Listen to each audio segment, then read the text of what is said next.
আন্দোলন করতে গিয়ে তিনি আজকে চলে গিয়েছেন। সেজন্য আমাদের নেত্রীর অসমাপ্ত কাজ বাস্তবায়ন করার লক্ষ্যে আমাদের প্রিয় নেতা জনাব তারেক রহমান সারা বাংলাদেশে ঘুরে বেড়াচ্ছেন এবং তিনি বাংলাদেশের সকল শ্রেণী পেশার মানুষকে ঐক্যবদ্ধ করে বাংলাদেশের রাজনীতিকে একটি ঐক্যবদ্ধ রাজনীতির নীতিতে নিয়ে আসবেন এবং তিনি সকল শ্রেণী পেশার মানুষকে ঐক্যবদ্ধ করবেন। পাশাপাশি আমরা আমাদের ফুলপুর তারাকান্দা আসনে আমরা সবাইকে নিয়ে সকল আমাদের জোটের সমস্ত রাজনৈতিক দলকে নিয়ে আমরা একসঙ্গে কাজ করে যাচ্ছি।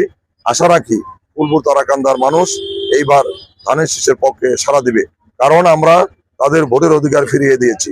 পাশাপাশি আমরা গত 17 বছর তাদের সঙ্গে ছিলাম, আন্দোলন সংগ্রামী ছিলাম, মামলা হামলা গুম খুন আইনাগর আমরা ফেস করেছি এবং আমরা জনগণের দুঃসময় দুর্দিনে পাশে ছিলাম। আমি আশা রাখি যে জনগণ আমাদেরকে খালেদা জিয়ার অসমাপ্ত কাজ সমাপ্ত করার লক্ষ্যে এবং আমাদের প্রিয় নেতা জনাব তারেক রহমানকে বাংলাদেশের রাষ্ট্র কাঠামো মেরামতের সুযোগ দেওয়ার জন্য ধানের শীষ থেকে ভোট দিবে। ইনশাল্লাহ 12 তারিখ সারাদিন ধানের শীষে ভোট দিয়ে তারা ধানের শীষকে জয়যুক্ত করবে।